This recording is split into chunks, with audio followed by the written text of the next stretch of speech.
So we have some absolutely massive news that has come out over the last 24 hours of when it comes to the Olympic Games that will be held in LA in 2028, where the Daily Mail reported over almost a day ago saying the Olympics set to ban all transgender athletes from female events after finding scientific evidence of advantages to being born male. And what are these scientific evidence, you may ask? Using your eyes. You don't need scientific evidence to be able to work out the advantages between men and women. You don't.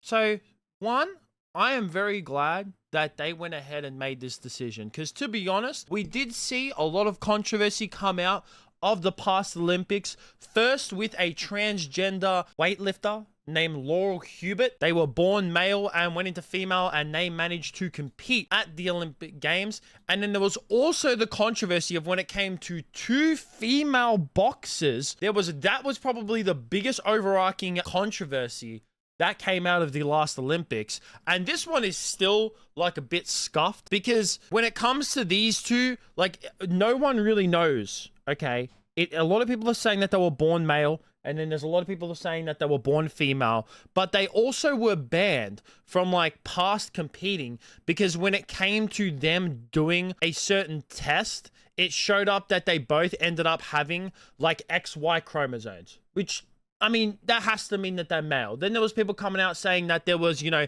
it's like a scientific anomaly of when it comes to those two, which I don't really know. But people with those conditions, and also people who are just straight up transgender, will now be barred from competing in the future Olympics, which I think rightfully fucking so. Because like I said, and like this article mentions as well, is that there are massive scientific differences of when it comes to being born a man and being born a female. And there's a lot of people who say like, oh, but when they're transitioning, they go on these hormones. It doesn't matter. Yes, it does decrease your muscle mass and your strength a little bit of when it comes to you going through hormone therapy, but you still have some residual strength advantage compared to women. You do, especially of when it comes to the upper body. Because, like, I don't need to sit here and make a whole entire scientific lesson of why men are stronger than women. They just are. Like, if you look at all the Olympic records, okay? When it comes to physical Olympic records, there is not one event where the women have beaten the man in the same event.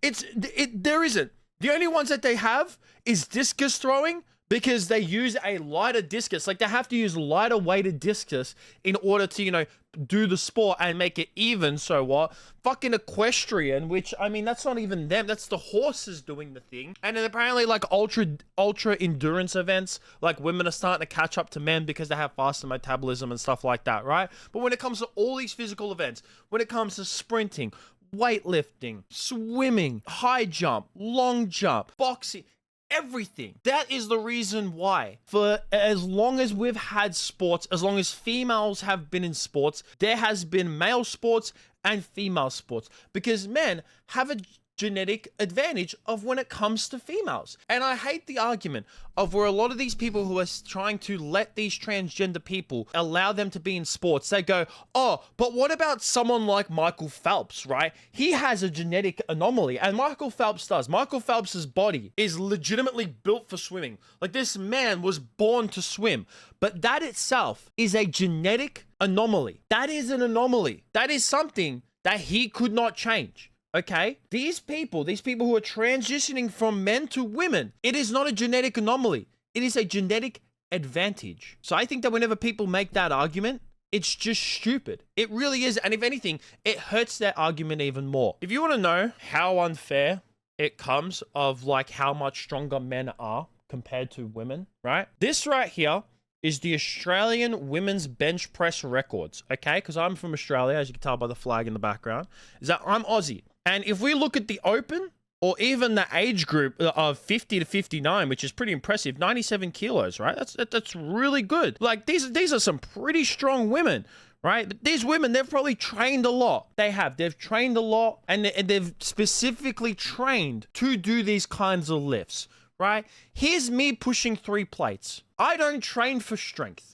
I do more bodybuilding stuff. I rep stuff out. I didn't train for this. Just one day at the end of my bulk, I was like, I just want to see how much I can lift on bench. And I lifted 3 plates with no spot. Like, fuck, if you had to put a wig on me and chuck me into some women's sports, I'd beat the shit out of them. Like, it's just truth. It is. And I hate where these people are trying to make the fucking argument, trying to say that, oh, let them in their sport. Oh, no, what do you mean? No, they are women. It's just like, no, listen, if you want to go ahead and transition, if you are a man and you feel like you're a female and you feel the need to take hormones, grow out your hair, chop your dick off, whatever it may be, go ahead. But just mind your own business and don't push your way into female spaces. You can't be doing that. And it's really fucking hilarious, okay? One thing that people don't point out, and I find it really funny, is that why is it that we don't see women who transition from women to men competing in male sports? Why is that? Why is it that it never gets mentioned? Why is it that you don't see any of these people? Oh, wait, that's it. Because women are born weaker than men of when it comes to strength. It is physical capabilities. That's just how it is. That's not me being offensive. That's not me trying to make a controversial statement in any way possible. That's just me telling you the fucking truth. That's all it is. And that's because it's true. It is. And I'm so glad that people are starting to finally wake up. But at the same time, they didn't need to do a study for this. Didn't need to do scientific research for this shit. We've known this for the entirety of the human existence, okay? Back in the day, men were the ones who went out, did all the hunting, and the women were the ones who stayed and took after the kids. And because of that, over time, men genetically became more physically advanced than women. That's just how it has been. That's how it is. And that's how it'll probably fucking remain until the end of goddamn time. But I would definitely like to hear what you guys think about this whole entire situation down below. Do you also think that this is a good thing going forward of these transgenders being banned from Olympic sports? And I mean, they're getting the gay fucking games are coming up apparently. There's literally something called the gay games. The gay games. Like, I mean, at least they have their own space now, so the trans can compete in that. But that's gonna be it from me. Make sure you like, subscribe, all that kind of stuff. Peace out.